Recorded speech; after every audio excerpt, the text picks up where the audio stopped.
From Lagos, Nigeria, this is News Central. I'm Felicity Ezewike. The top stories tonight. President Tinubu signs tax reform bills into law to restore investors' trust and stimulate economic growth. Senate gives NPCL fresh 10-day ultimatum following failure to appear before committee probing alleged financial discrepancies. Central African Republic declares 3 days of national mourning following school stampede where dozens were killed. In business, Afreximbank reports show $100 billion annual trade finance gap hinders Africa's economic growth. And in sports, Cristiano Ronaldo signs a new 2-year contract with Al Nassr, which will see him play in the league till his 42nd birthday. Details in a moment. Thank you for being here. Tonight begins now.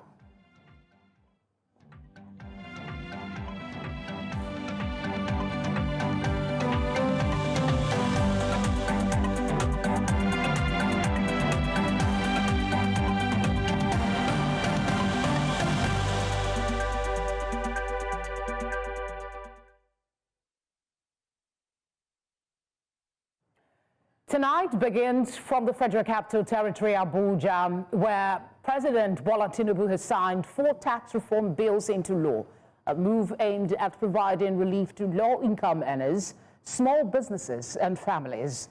The bills, which are the Fair Taxation, Nigeria Tax Administration Bill, Nigeria Revenue Service Bill, and the Joint Revenue Board Bill, are expected to unify the country's fragmented tax system, eliminate unnecessary duplications, and reduce bureaucratic hurdles. By promoting transparency and efficiency, these changes seek to restore investor trust and stimulate economic growth, ultimately enhancing the business environment and improving the lives of Nigerians.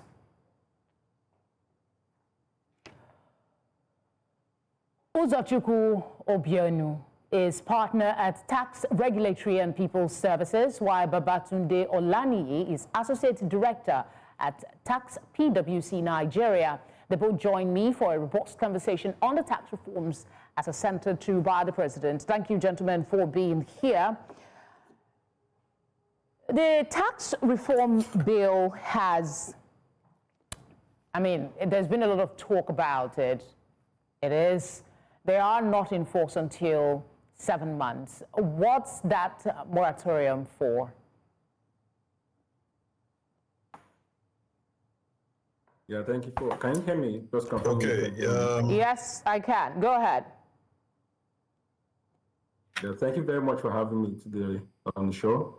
The moratorium period is pretty much to align with the Nigerian tax policy of 2017, where it allows a period of 90 days, right, between when a tax law is enacted and when it's actually effective, right? If we look at the transformative impact of the laws that we just had, where we have 2 tax laws coming in at once, even though we're making some incremental changes with the Finance Act since 2019 under the President Buhari administration, that cannot be compared to the transformative impact of the tax laws. Right, and what we're seeing is a period where a lot of taxpayers and also regulators as well, and our government administrators will need some time, right, to digest these rules in order to be able to ensure that the objectives of the laws are achieved. On the private sector, we see a lot of businesses, both small, big businesses, even multinationals, need to digest these bills, increase their capabilities, look at their tax strategy, look at their tax administration system in terms of their governance, in terms of their processes, controls, and also things around reporting to their stakeholders to ensure that they actually comply, take advantage of opportunities, and curb any risks that are coming through by ensuring total compliance. So the 7 months will give enough time for them to set their strategy and implement appropriately. All right, Uzochukwu, in what specific ways do you see the tax reform laws reforming tax administration in Nigeria? Okay, thank you for the question. And by the way, it's important to state that we need to have the laws fully gazetted, and then we can fully comment on the laws.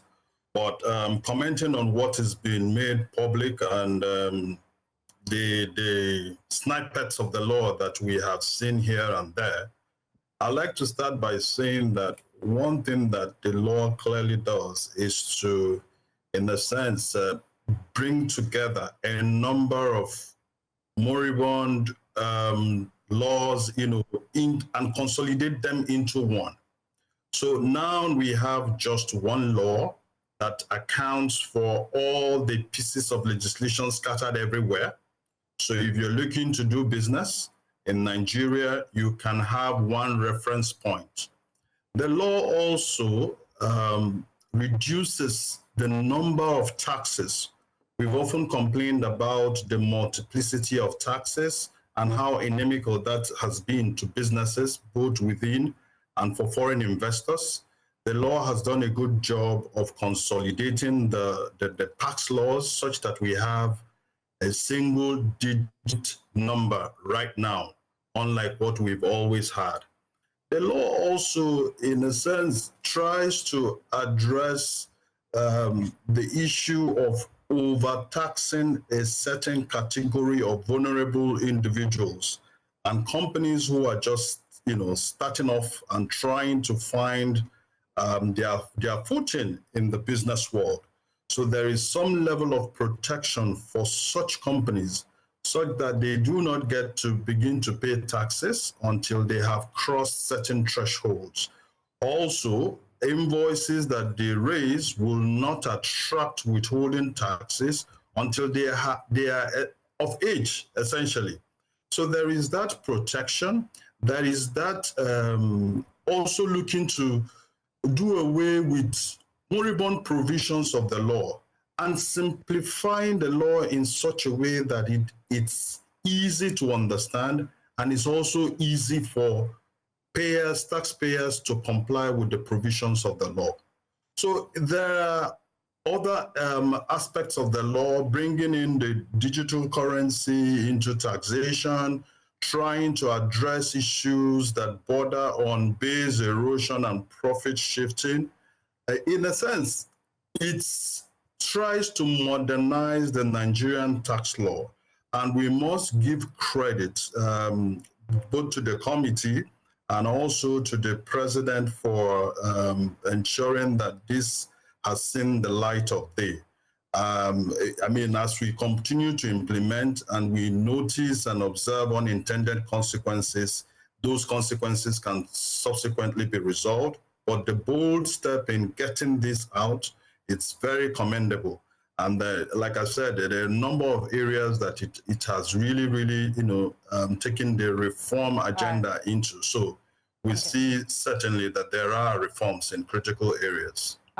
Batunde, one question about this law has been about what some called tax justice. That is, those who contribute so little getting more than those who actually give more, especially in the southern states. Does this law level the playing field? Yes, it does actually, and I would say that it's actually a great day, right, for individuals and also for small companies in Nigeria. We do know that SMEs contribute a great deal to the country's GDP, close to 60%, and also employ close to 80% of our workforce, right? If we look at all over the world, we see that if a huge focus of the revenues come from the high net worth individuals, those that actually have the ability to pay this tax, and also from big companies as well, right? So if I focus on some of the changes that affect individuals in this respect, is we look at the progression that has made the tax impact that has made to the tax bands, and that has made it more progressive, right, to align with the principles of taxation, where if you have an increased ability to pay, right, you pay more than those that do not. And how the law achieves this, it pretty much expands the tax band where individuals that earn between 1.3 million naira annually and below, right, exempts them totally, right, from income tax in Nigeria. And when you get to workers who earn around 20 million and below as well, they would also have their effective tax rate decrease compared to what we have under the current legislation. So we see that over a huge portion of our workforce will either pay no tax compared to what they are paying today, or they will pay less tax compared to what they are paying today. Now, if you look at the tax rates as well, they've also been increased, right? So we now have a top income tax rate for individuals of 25%, right? And by the time we look at how the tax reliefs are also be streamlined, right, we see that a lot of our high net worth individuals would have to pay a little bit more tax, right, to the government coffers. From a company's perspective, right, one of the reasons the tax laws achieves this, it expands the threshold for small companies from 25 million under the old law now to 100 million. What that means is that a lot of the companies that were previously classified as medium companies, right, who had turnover of above 25 billion but less than 100 billion, who used to pay 20% income tax rate, will pay 0% tax rate based on the current law. That also expands the range of companies who will be outside the tax net, who would have more money within their coffers, given the fact that we look at the macroeconomic environment as well, the inflationary pressures, the foreign exchange pressures, right, and how this actually hit on the real value of profit being made by Nigerian companies, right? So the reduction in the income tax rate for low-income earners and also small companies would also help in that respect. Thank you very much. All right. Also, you could expand a bit. How do these laws help the growing SMEs and those in special need areas of the economy that require to be supported until they mature? The concern some have is that the exemption of small businesses and individuals may risk narrowing the tax base, leading to revenue losses. Your thoughts? Okay, that's an interesting perspective. And I think the way to look at it is to say, we're all, the government, it's a stakeholder in every small business. It's in the interests of the government that the small businesses survive. It's in the interest of government that they grow. And statistics has it that it's very important that we watch out for these small businesses, especially in the first 5 years of their existence. So what the law has done is to say, look, we will shield you during this period. We'll make it a bit easier for you to do your business without paying taxes. But in return, they will have to register. Now, if you look at it strategically, most of these small businesses, a lot of them are not even in the tax net as of today. So it's not like we're making so much revenue from the very small businesses because they're not even in the tax net. But if you give them the opportunity to say, look, just register, do your business, we will shield you during this period, and perhaps even through other forms of incentives like the types that the Bank of Industry, Smethan, and all of those other agencies are encouraging, then we will have a proper pool of businesses that we know that are in Nigeria. Now, information is very critical to how you ultimately grow your revenue within the tax economy. So as these businesses now transit from small businesses to large corporates, then you have the opportunity to tax them. So you support them when they need you the most, and then give them the opportunity to grow, and then you can harness the tax revenue that will then accrue to the government at that time. So I think it's a strategy that is, I would say, well thought out at this time. Yeah. But they talk to us about how the zero-rated VAT on essentials will effectively alleviate the cost of living crisis for low-income households. Yeah, thank you very much. A key focus area for the committee, right, and also for Nigerians was the reforms that will happen with the VAT Act, right? And when we look at the direction of changes that were made, there were considerable efforts targeted towards alleviating the cost for the poor earners in Nigeria, right? Looking at 5 basic areas around our basic needs, right? Starting from food, to transportation, to health, education, and accommodation, right? And if we look at how one of the fundamental problems we experts have said is an issue with the Nigerian VAT Act is the fact that it isn't really a true VAT Act because there were real limitations around the ability to claim impute VAT, right? And if suppliers businesses cannot recover those input VATs from their output VAT, they pretty much pass on those costs to the customers in form of price increases, right? And one of the things in which the law has done now is to expand the scope in which the input VAT can be claimed, and that now allows businesses, right, to be able to kind of recover input VAT, particularly when the output is VAT exempt. So take bread, for example, right? Get a bakery who supplies bread, which is exempt, right? But as a result of some of their inputs, be it their packaging materials, nylons, they suffer VAT, right? Under the old law, they couldn't recover that VAT. So that comes and translates into the price of bread to the final consumers by price increases. But what the VAT Act now allows those businesses to do is to be able to claim those VAT, those hidden VAT charges within their value chain, and that hopefully will translate this in the future. Thank you.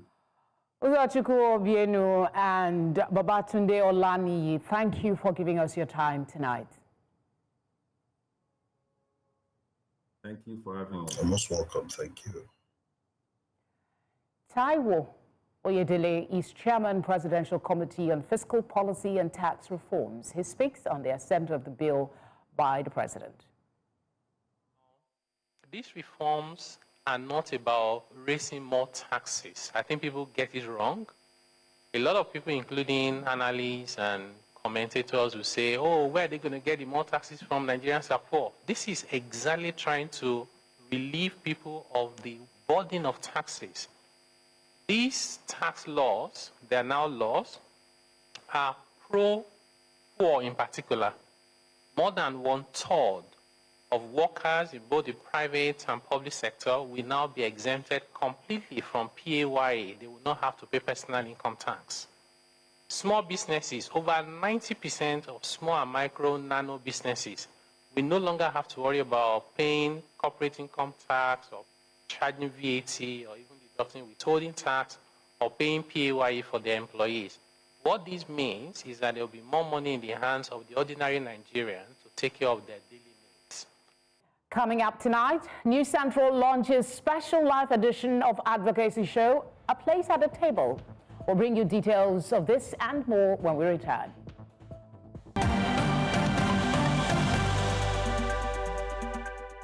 You're watching tonight on News Central. A reminder of our top stories.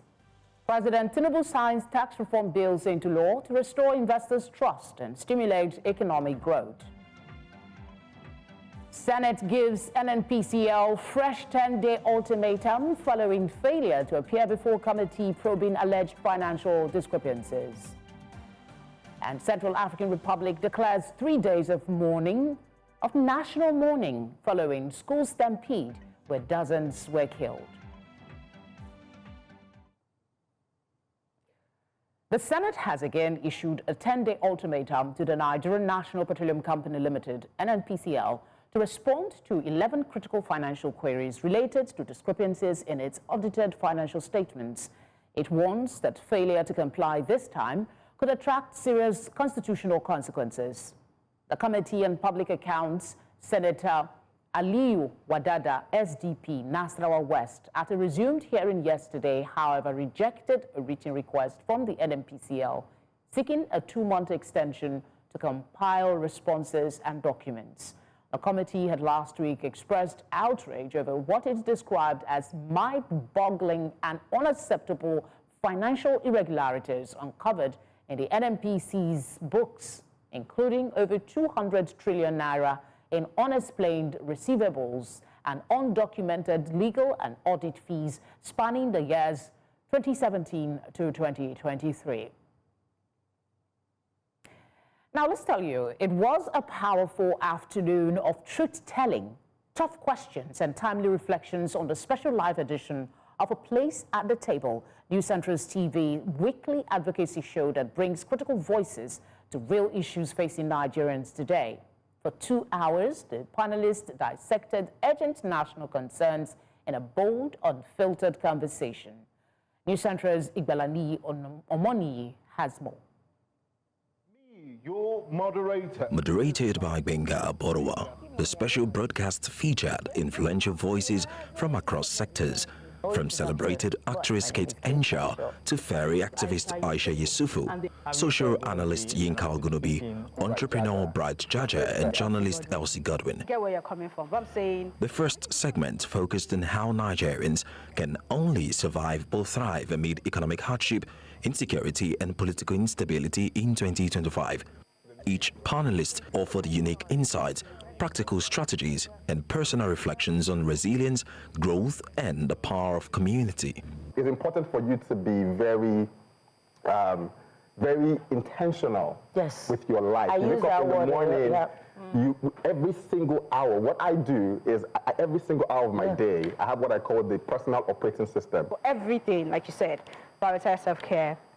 Physical, mental, you are the queen of physical health, well-being, right? But mental is also very important. Emotional, then personal growth. After my 40th birthday, I realized that I also had become the problem of the country by not interfering, by not saying anything, by just minding my business and just doing my trading and looking for money. And so I love your advocacy. But one thing also I will add is that live life on your terms. Yes. It doesn't matter.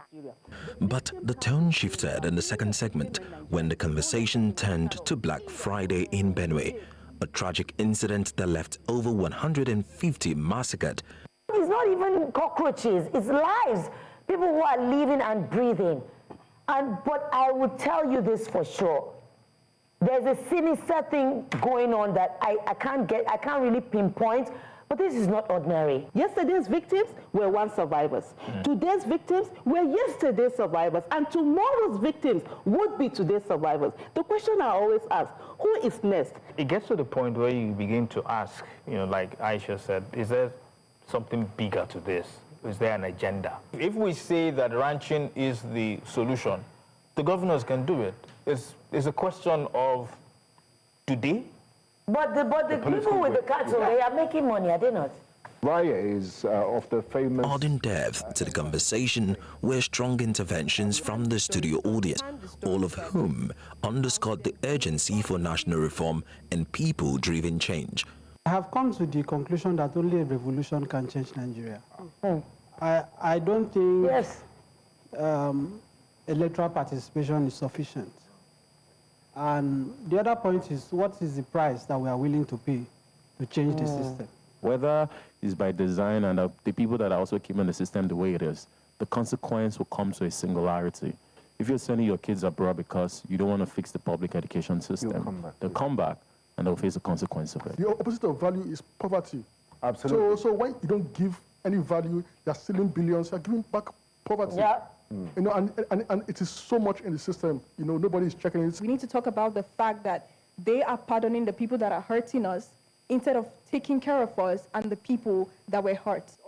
Viewers online were also fully engaged, with social media comments pouring in from across Nigeria and the diaspora. A place at the table continues to shine a spotlight on real-life issues affecting everyday Nigerians, making space for solution-driven discourse. The show airs every Sunday at 8 p.m. with repeats on Wednesday at 11 p.m. You keep working hard. A special live edition is held quarterly, promising even more interactive, hard-hitting conversations. In Lagos, for News Central, Igbalani Omoni. If you missed it, I'm sure you can go to our YouTube channel to catch up. There is a playlist, A Place at the Table. You'll get all the previous editions of the program. Moving on now. The Edo State Governor, Mondo Kweholo, has restated his administration's commitment to supporting economic growth through public-private partnerships. He made this known while receiving the management team of Rwanda PLC on a courtesy visit to the government house in Benin City. The Rwanda team presented proposals on clean energy and sustainable transportation to enhance large-scale mass transit across the state. Governor Kweholo reaffirmed his administration's openness to investments. To let you know that we are open to investors. I'm a businessman. Before I became governor of Edo State, I have passion for Edo and Edo people. So invest that we work with my two arms. Any investment you are putting in Edo State is not going to be a waste. We will support you. As a wonder, we've been very intentional about the partnerships that we have. In past administrations, we have embarked on several projects within Edo State. We've also looked at areas of sustainable transport where we can reduce emissions and create public-private partnerships. We are also embarking on several opportunities in the recycling space. As you know, there's a lot of activity in Edo State and we generate quite a lot of waste. So bringing that waste to a point of value, and we have quite a few initiatives. All of these have been itemized in an MOU, which is currently moving through the process at the moment. President Bola Tinubu has declined to answer to the National Drug Law Enforcement Agency Bill 2025. The president's decision was contained in a letter read by the Speaker of the House of Representatives, Abbas Tajuddin, during plenary on Thursday. The proposed law seeks to empower the NDLEA to retain a portion of the proceeds from drug-related crimes, which the president says contradicts existing financial regulations. In Tinubu's letter, he said under the current system, all proceeds of crime are paid into the government's confiscated and forfeited properties account. Tinubu said that the existing procedure ensures accountability and oversight, and there was no need to change it. Nigeria is grappling with a deepening drug abuse crisis, one that has grown from isolated cases of substance abuse to a nationwide public health emergency. As the world marks the 2025 International Day Against Drug Abuse and Illicit Trafficking, there are renewed calls for a more balanced and humane response to drug-related challenges.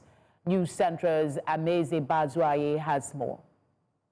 Decades ago, drug abuse in Nigeria was mostly limited to marijuana or local substances. But today, it has evolved into a far more complex and widespread problem. The 2018 UNODC National Drug Use Survey shows that over 14.3 million Nigerians, around 14.4% of the population aged 15 to 64, abuse drugs such as cannabis, codeine, tramadol, and even cocaine. Even more alarming, 1 in 4 users is a woman, and nearly 40% are young people. To tackle this crisis, the National Drug Law Enforcement Agency has ramped up its activities, carrying out over 40,000 arrests in recent years, with a renewed focus on smart recovery initiatives. We have dual mandates, the enforcement aspect of the job and drug demand reduction. So this time around, we feel that enforcement is not alone. Enforcement that has to do with what they call it, arrest, seizure, prosecution. This enlightenment, treatment, care and custody of our clients is very, very important. Stigma continues to silence many.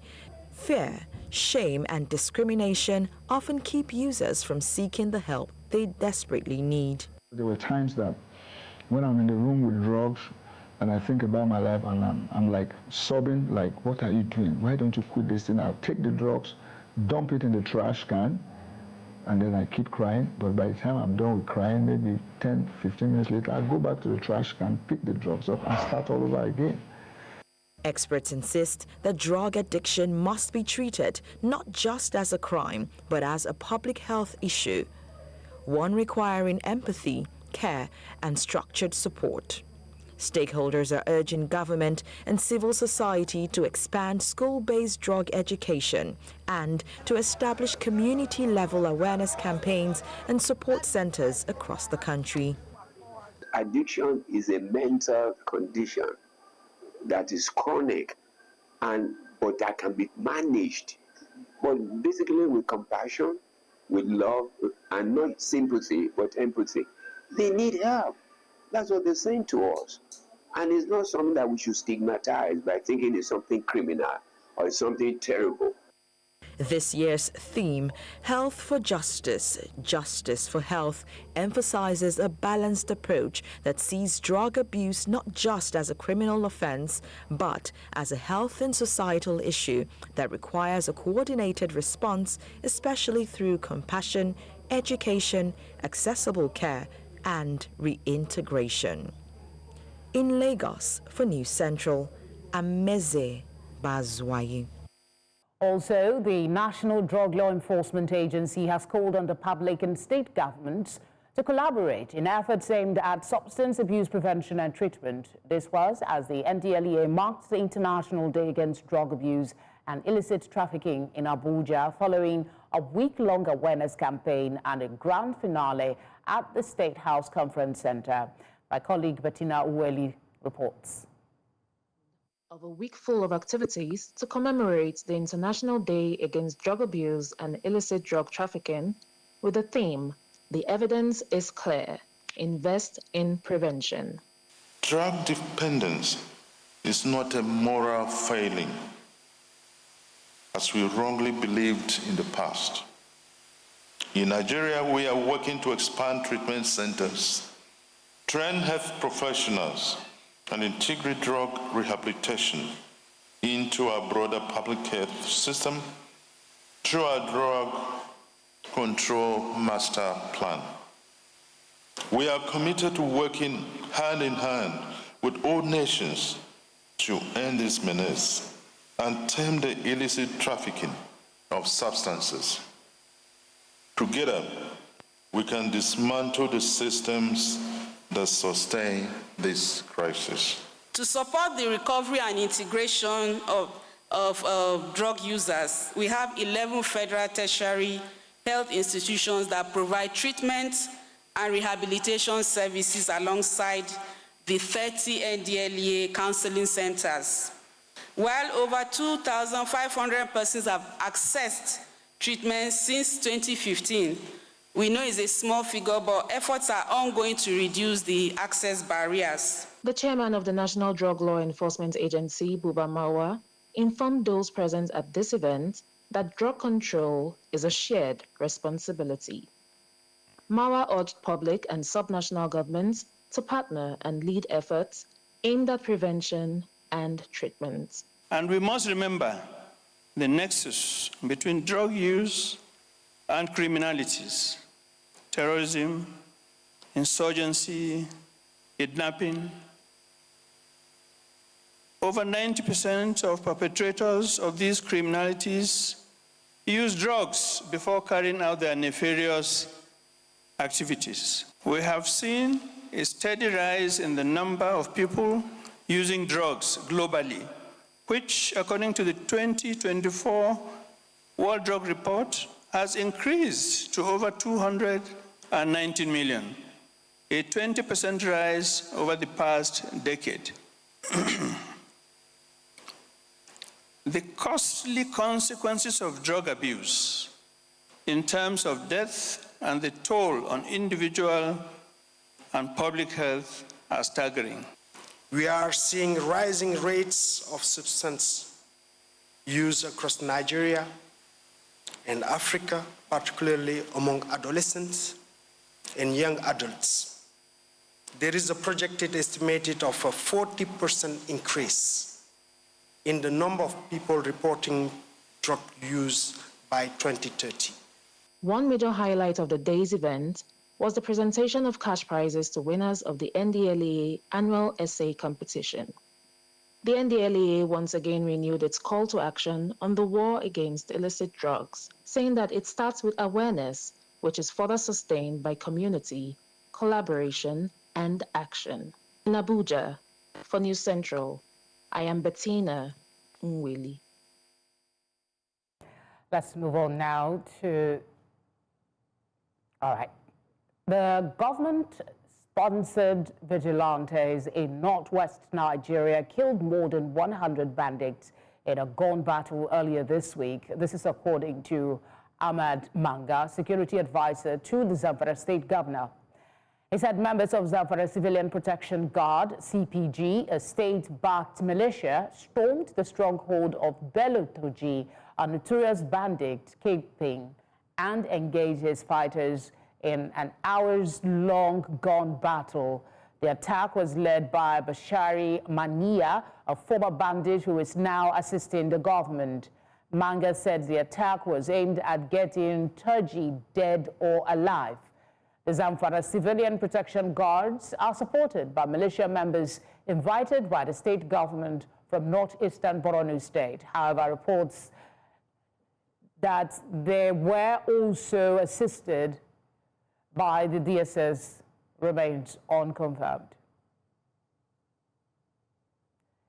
The House of Representatives ad hoc committee has pledged its commitment to finding lasting solutions to the ongoing insecurity crisis in the state.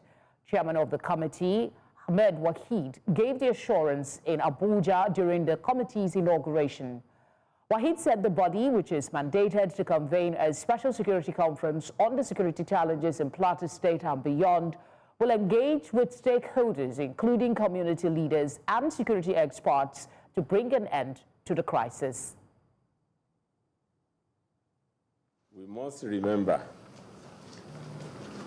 that naturally the eyes of the people will be on this committee and its membership.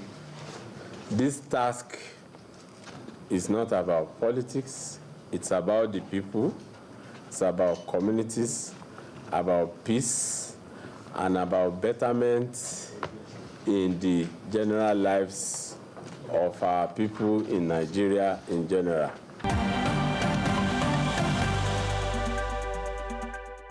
Outside Nigeria, President Faustin Teodora of the Central African Republic has announced 3 days of national mourning.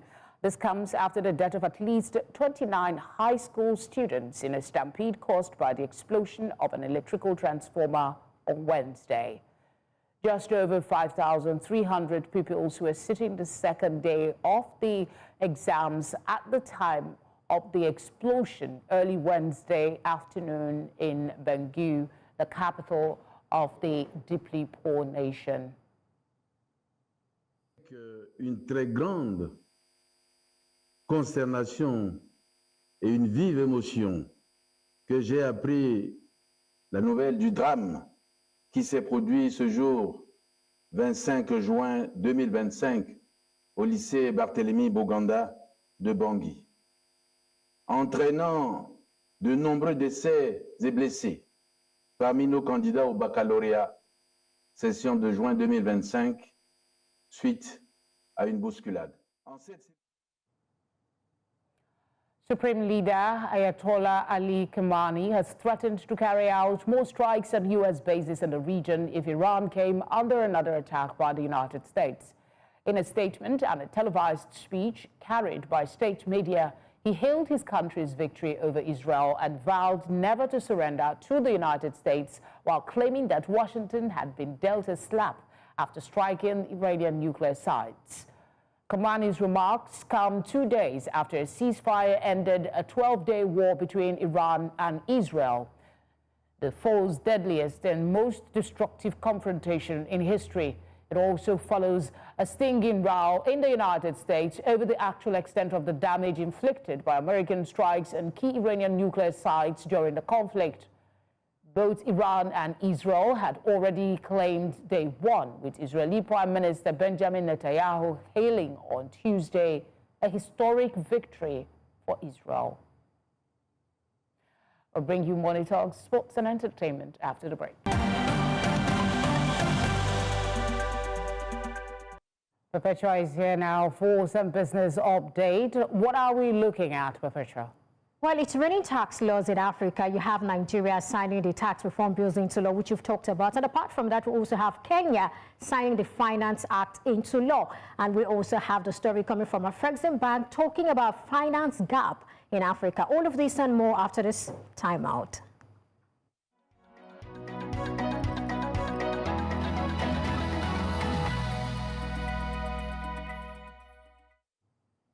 Africa faces a $100 billion annual trade finance gap. posing a significant threat to the success of the African Continental Free Trade Area after. This is according to Afreximbank's newly released African Trade Report 2025. The shortfall the report posits restricts small and medium enterprises, making up 80 to 90% of businesses from engaging in regional trade, as only 18% of African banks' trade finance support intra-African trade. The report also cites high borrowing costs and global regulations like Basel IV as barriers. Meanwhile, Africa's global export share is shrinking due to geopolitical tensions, protectionism, and limited local value addition in key mineral sectors like cobalt and lithium. The Federal Ministry of Environment has launched a National Flood Insurance Program, NFIP, to help Nigerians recover from flood-related losses. Speaking at a technical committee meeting in Abuja, officials said the initiative will reduce disaster spending, promote risk sharing across government levels, and protect vulnerable communities. Permanent Secretary Mahmoud Kambari, represented by Mr. Kunle Awojemila, emphasized urgent action due to rising flood incidents nationwide. The NFIP will include stakeholder engagement, policy formulation, and an implementation roadmap. Officials from Nigerian Agricultural Insurance Corporation, NAIC, Agroclimatic Resilience in Semi-Arid Landscapes, and the Presidency pledged support, urging collaborative efforts to create a sustainable, accessible insurance framework to boost national resilience and protect livelihoods. Kenya's Finance Act 2025, signed into law on Tuesday, June 26, introduces sweeping tax reforms aimed at easing the cost of doing business and spurring innovation-led growth. Key provisions include mandatory tax reliefs for employees, a rise in tax-exempt daily allowances from 2,000 Kenyan shillings.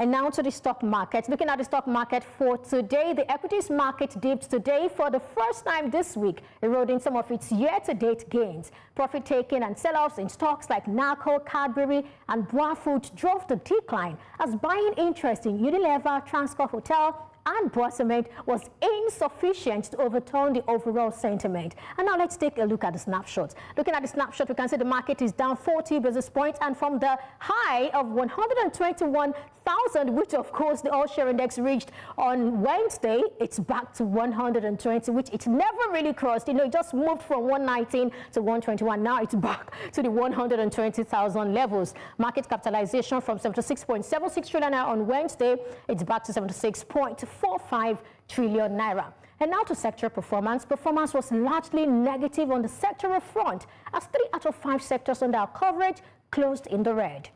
Now, beginning with the banking sector, it's down 57 basis points, and you can blame Access Corporation for a lot of all this, seriously. Apart from that, you've got insurance up 31 basis points. You have the oil and gas down 1.25%, and you have consumer goods down 1.44%. I mean, it was the worst performer for the day. Now, while Unilever topped the gainers chart, weaknesses in Boa Foods, Dangote Sugar, and Guinness dragged the sector.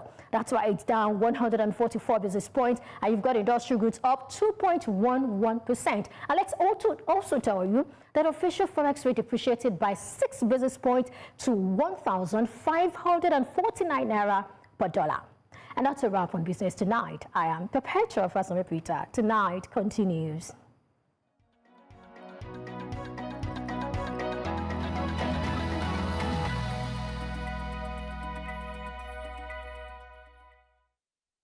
Time for sports. Doka has the details. Doka, what are we looking at? African fencing championships? Yeah, of course, a lot of interesting times for the African fencers because they are competing with other top athletes from other African countries. But of course, for our Nigerian contenders, we are wishing them all the best. I'll give you more details in a bit.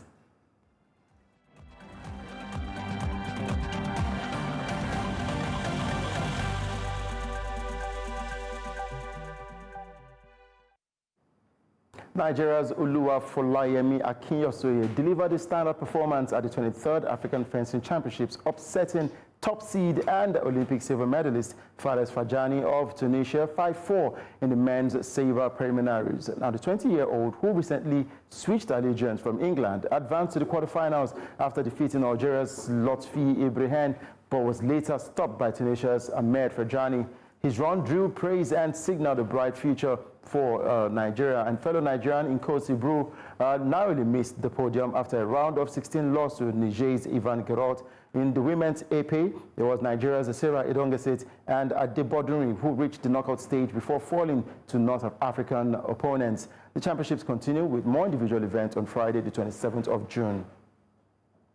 Now, the family of late Christian Chukwu has announced that his burial will take place on Saturday, the 16th of August at his ancestral home in Obe in Nkanu West local government area of Enugu State. Chukwu, a Nigerian football icon, captained the Super Eagles to their first Africa Cup of Nations title in 1980 and was named player of the tournament. He also won AFCON bronze medals in 1976 and 1978. A one-club man, he spent his playing career at Enugu Rangers before transitioning into coaching.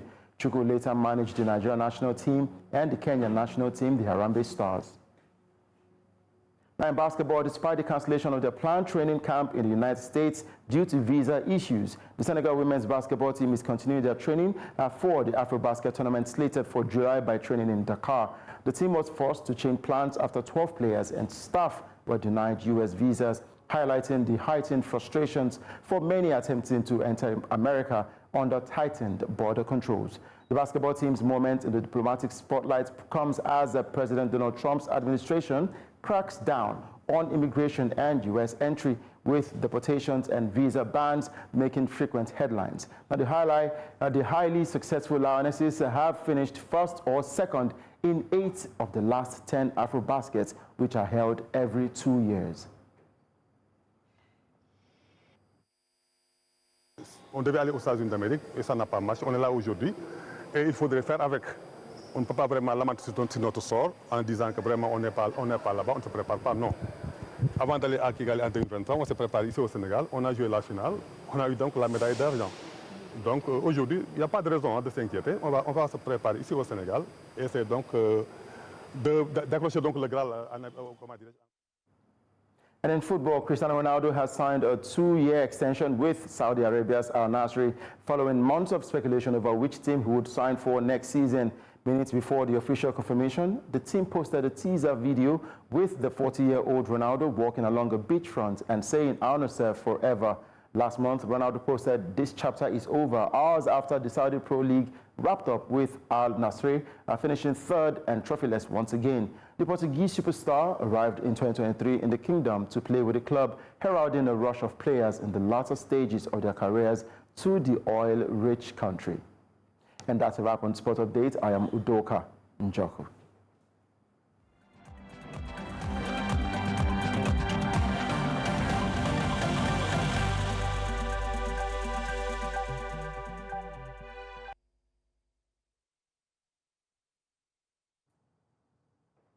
Edo is here for some entertainment story. New album, I hear. Yes. Young rising Afrobeat star Ayo Maf decided to grace his fans with this beautiful album. And there's something really new that happened with the Diddy trial that I'll definitely want to share. But I'll give you all the details shortly. All right.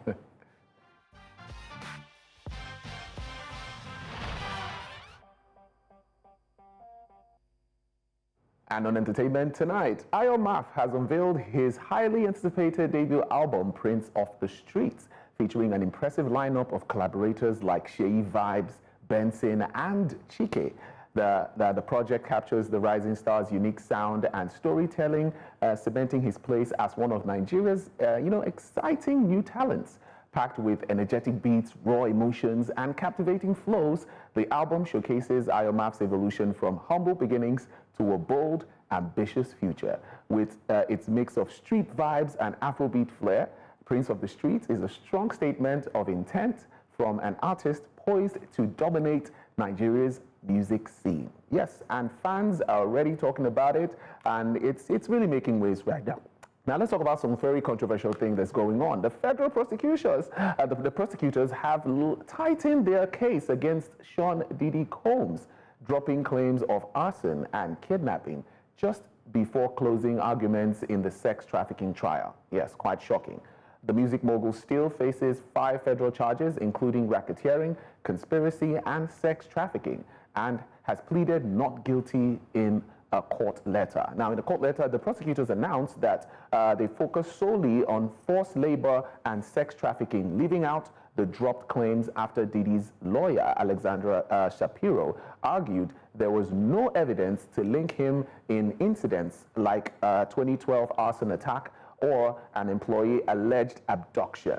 The judge has yet to rule on the defense's bid for acquittal, with closing arguments set to begin Thursday. It's a pivotal moment in a case that has gripped the music and entertainment world. And the updates of this case keep coming and coming. But definitely before July 4th, we're hoping all this will come to an end. Well, that's all we have in entertainment tonight.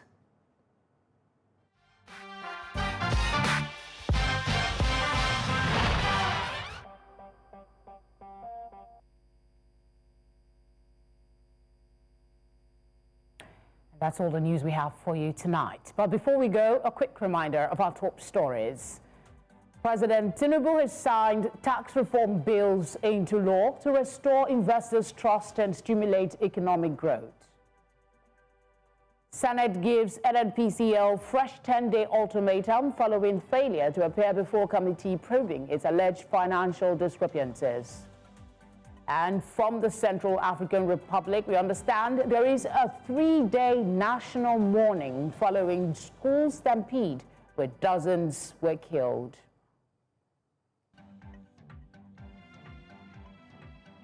We'd love to hear from you. Please send us your eyewitness report to the number that will appear on your screen now. That's it. You can also follow us on all social media platforms at News Central TV. You can catch up our live programs on DSTV channel 422, GoTV channel 23, Star Times channel 274, Avo TV, and on YouTube. As always, thank you very much for your kind company. Have a good night.